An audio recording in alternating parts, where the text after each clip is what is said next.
मित्रों नमस्कार। RB classes में आप सभी का स्वागत है। ये बाबूराम सक्सेना कृत संस्कृत व्याकरण प्रवेशिका से संधि प्रकरण का भाग 7 है।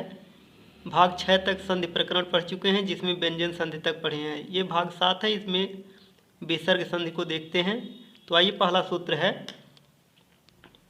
सस जुसोरुह। इसकी वृत्ति है पदांतस सस सजुसश्च रुह स्यात्, अर्थात पदांत सकार तथा सजुस शब्द के सकार के स्थान पर रु आदेश होता है तथा रु के उ का अनुबंध लोप होकर केवल राशेष बचता है। जैसे सजुस, सजुस का सजुर हो जाएगा। दूसरा सूत्र है खरावसानयोर विसर्जनीय। खरावसानयोर विसर्जनीय, इसकी वृत्ति है खरि अवसाने चा पदांतस्य रेफस्य विसर्ग, अर्थात पदांत रा के बाद खर प्रत्याहार का वर्ण हो अथवा कोई भी वर्ण ना हो तो पदांत रा का विसर्ग हो जाता है। जैसे रामस पठति, रामर पठति, रामः पठति। रामस, रामर, रामः। सजुस, सजुर, सजुः। अगला सूत्र है तीसरा विसर्जनीयस सह।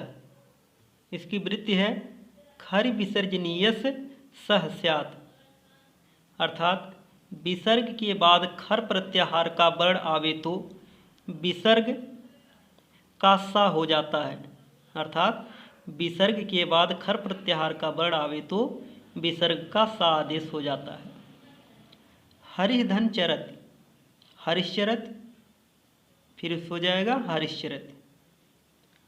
विष्णु त्राता, विष्णुस्त्राता। रामः धन टंकारयत, रामष्टंकारयत, रामष्टंकारयत।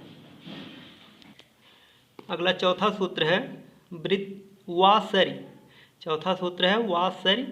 इसकी वृत्ति है ससि परे विसर्जनीयस विसर्जनीय एव वा स्यात्, अर्थात विसर्ग के बाद सर प्रत्याहार का वर्ण हो तो विसर्ग का सा अथवा विसर्ग में कोई परिवर्तन नहीं होता है।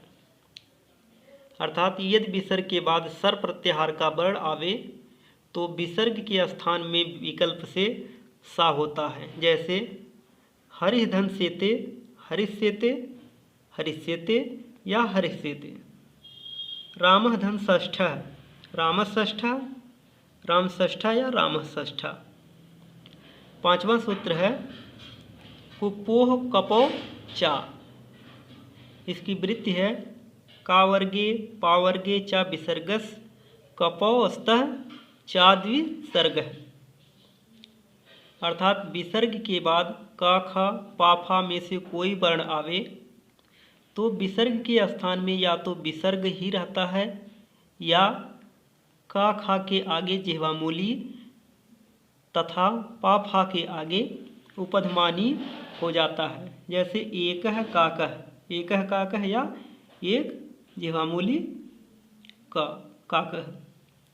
सुधियः पाहि, सुधियः पाहि या सुधिः उपधमानी पाहि, ये हो जाता है। छठा सूत्र है सरपरे विसर्जनीय। इसकी वृत्ति है सरपरे खरि विसर्जनीय न तु अन्यत, अर्थात विसर्ग के बाद आने वाले खर प्रत्याहार के वर्णों के बाद यदि सर प्रत्याहार का वर्ण आवे तो विसर्ग में कोई परिवर्तन नहीं होता है। जैसे कहधन तस्रु, कह तस्रु। घना घनः क्षोभड़ः, घना घनः क्षोभड़ः। अगला सूत्र है नमस् पुरुषोर गत्योः। साक्षात् परभृत त्वात् क्रियों योगे विभाषा गत स्यात् तद्भावे नमः करोति। पुरो अव्ययम इत नित्यम गत संज्ञा पुरस्करोति, सिद्धांत कौमुदी में कहा गया है।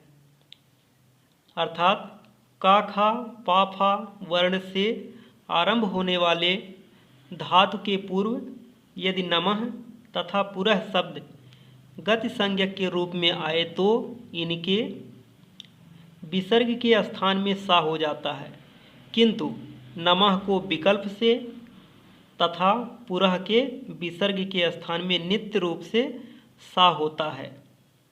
जैसे नमः करोत, नमस्करोत या नमः करोत, यानी वैकल्पिक है। पुरस्करोत, पुरः करोत, पुरस्करोत, यहाँ पर नित्य होगा, यानी पुरः के विसर्ग का सा नित्य रूप से होगा, पुरस्करोत बनेगा। 8वां सूत्र है तिरसोन्यतरस्याम। इसकी वृत्ति है तिरसो विसर्गस्य सो वा स्यात् कुप्वो, अर्थात तिरह शब्द के बाद यदि काखा पाफा आवे तो सा विकल्प से होता है, यानी तिरह शब्द के बाद काखा पाफा आवे तो विसर्ग का सा विकल्प से होता है। जैसे तिरह करोत, तिरस्करोत या तिरह करोत, तिरह धनकारा, तिरस्कारा या तिरहकारा, यह वैकल्पिक रूप है, यहाँ पर विकल्प से होता है। वीडियो देखने के लिए धन्यवाद।